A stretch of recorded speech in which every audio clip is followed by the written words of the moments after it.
ये एससी नहीं है। तो ये आरक्षण की क्या जरूरत है? नहीं है, बंद कर दो। हमारी तो मांग है, बंद कर दो। बाबा साहब की मांग है, बंद कर दो। बाबा साहब ने कहा था 10 साल के लिए दिया है, 10 साल के बाद बंद कर दो, बंद कर दो और हमको हमारा सेपरेट इलेक्ट्रेट दो। बाबा साहब ने सेपरेट इलेक्ट्रेट की मांग की थी। पहले बात मैं आपको क्लियर कर देता हूं, वो एससी के सांसद नहीं है, वो रिजर्व होगी सीट एससी के लिए। वो सांसद उस पार्टी के हैं जिस पार्टी से वो चुनकर आए हैं, इसलिए वो एससी की आवाज नहीं उठाते, उस पार्टी की आवाज उठाते हैं। और यही है वो गांधी का पूना पैक्ट।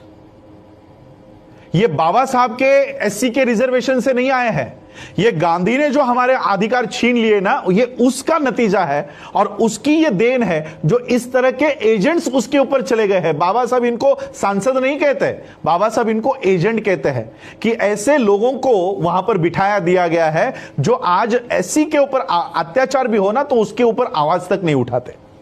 ये सिर्फ पार्टी के इशारों के ऊपर काम करते हैं। मोदी ने वहां से आंखें ऊंची कर दी तो यहां पर ये चुप हो जाते हैं। ये ऐसे लोग अंदर बैठे हुए हैं। आज राज्यसभा में वो पायल नाम की कोई एक्ट्रेस है, उसके ऊपर बलात्कार हुआ है या नहीं हुआ है, उसके लिए राज्यसभा में बैठा हुआ आदमी जो शेड्यूल कास्ट का होने का दावा करता है, वो गवर्नर को मिलने जाता है। वो लड़की जिंदा है।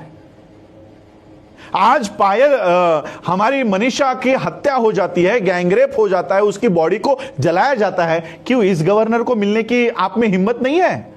तो ये कौन है? एससी को आप इसको एससी समझोगे? ये एससी नहीं है। तो ये आरक्षण की क्या जरूरत है? नहीं है, बंद कर दो। हमारी तो मांग है, बंद कर दो। बाबा साहब की मांग है, बंद कर दो। बाबा साहब ने कहा था 10 साल के लिए दिया है, 10 साल के बाद बंद कर दो।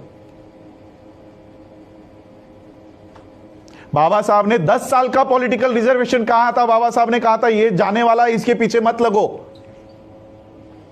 क्यों सरकार इसको हर 10 साल के बाद बढ़ाती है? एक तरफ हमारा एजुकेशनल रिजर्वेशन बंद करवा रहे हो, एक तरफ हमारा सर्विस वाला रिजर्वेशन बंद करवा रहे हो, लेकिन पॉलिटिकल रिजर्वेशन बढ़ाते जा रहे हो। क्यों? क्योंकि सर्विस में रिजर्वेशन मिलने के बाद, एजुकेशन में रिजर्वेशन मिलने के बाद बाबा साहब के सिपाही पैदा होते हैं, बाबा साहब के विचारधारा वाले लोग तैयार होते हैं। लेकिन पॉलिटिकल रिजर्वेशन कंटिन्यू करने के बाद दलाल पैदा होते हैं, इसलिए इनको दलाल चाहिए, आपका सिपाही नहीं चाहिए। इसलिए पॉलिटिकल रिजर्वेशन हर 10 साल के बाद, अभी 6 महीने पहले इन्होंने कंटिन्यू किया है वापस 10 साल के लिए। वहां से आठवले निकलते हैं ना, वहां से पासवान निकलते हैं, वहां से उदित राज निकलते हैं, इसलिए वो चाहिए उनको। जहां से हमारा आईएएस निकलता है, जहां से हमारा आईपीएस निकलता है, जहां से हमारे जजेस निकलते हैं, वो बंद कर दिया है, वो बंद कर दिया। जहां से दलाल निकलते हैं वो शुरू गए। तो इसका सॉल्यूशन क्या है? बंद कर दो और हमको हमारा सेपरेट इलेक्ट्रेट दो। बाबा साहब ने सेपरेट इलेक्ट्रेट की मांग की थी। आज एससी के सीटों पे कौन वोट डालते हैं? और जो हिंदू फेवर का हो, ब्राह्मण फेवर का हो, उसी को एससी का गधा चुनकर आ सकता है, लेकिन एक कर्तव्यगार व्यक्ति एससी की सीट से चुनकर नहीं आ सकता। कितनी एससी के सीट्स है मुझे बताओ कि बीएसपी जीतकर आई है? सारे एससी के सीटों पे बीजेपी जीत के आई है। तो कहां है ये? क्या बीजेपी एससी की पार्टी है? क्या डिसीजन मेकिंग में एससी का कोई भी एक आदमी बीजेपी के उस बॉडी पर है? यानी एससी के जगहों पर किसका कब्जा है? बीजेपी का। क्या बीजेपी एससी की पार्टी है? क्या कांग्रेस एससी की पार्टी है? एससी की पार्टी कौन है? बीएसपी है। तो बीएसपी को एससी की जगह पर भी आप चुनकर नहीं आने देते, तो यानी जो हमारा था वो भी आपने ले लिया। बीएसपी हमारी पार्टी है, वहां से तो एससी के कैंडिडेट्स को चुनकर आने देना चाहिए था, वहां से भी बीएसपी को निकाल दिया। तो कहां रहा रिजर्वेशन? हमारा ये रिजर्वेशन नहीं है, रिप्रेजेंटेशन है। मुझे बताओ उस संसद में एससी का प्रतिनिधित्व कौन कर रहा है? मुझे बताओ। रिजर्वेशन छोड़ दो कि 30 सीटें आपके लिए रिजर्व है, रिजर्वेशन छोड़ दो, रिप्रेजेंटेशन की बात करो। कितने लोग एससी के ऊपर अन्याय हुआ, किसने इस्तीफा दिया? प्रतिनिधि कौन है हमारा प्रतिनिधि? अगर हमको प्रतिनिधि रास्तों के ऊपर ही चुनना है, देखो मैं आज आप लोगों के माध्यम से इस देश के प्रधानमंत्री को चेतावनी देना चाहता हूं।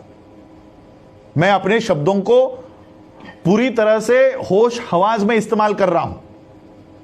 मैं इस देश के प्रधानमंत्री को चेतावनी देना चाहता हूं, आप संसद में बहुमत में होंगे, आप राज्यसभा में बहुमत में होंगे, लेकिन देश में हम बहुमत में हैं। देश में हमारी संख्या ज्यादा है। अगर इस देश के संविधान को उसके साथ खिलवाड़ करने की कोशिश की, एक भी एमएलए और एक भी एमपी को रास्तों के ऊपर घूमने नहीं देंगे। एक भी एमपी और एमएलए को घूमने नहीं देंगे। और जो एससी का है सबसे पहले तो उसको पीटेंगे, ओपन वाले को बाद में पीटेंगे। ओपन वाले को बाद में पीटेंगे, एससी वाले को पहले पीटेंगे। ये वो दलाल है जो हमारी बात करने के लिए अंदर भेजा है, वो चुप बैठा है, इसको पहले पीटेंगे। लेकिन हम बाबा साहब के संविधान को मानने वाले लोग हैं, इसलिए मैं मोदी जी को बोलना चाहता हूं कि ऐसे नौबत पर हमको उतरने के लिए मत दीजिए। इस देश के मार्शल हम लोग हैं। मैं मिलिट्री के खानदान से हूं। इस देश की सुरक्षा करने के लिए हमारे लोगों ने अपनी जान दे दी है। सोचो संविधान की सुरक्षा के लिए क्या कर सकते हैं।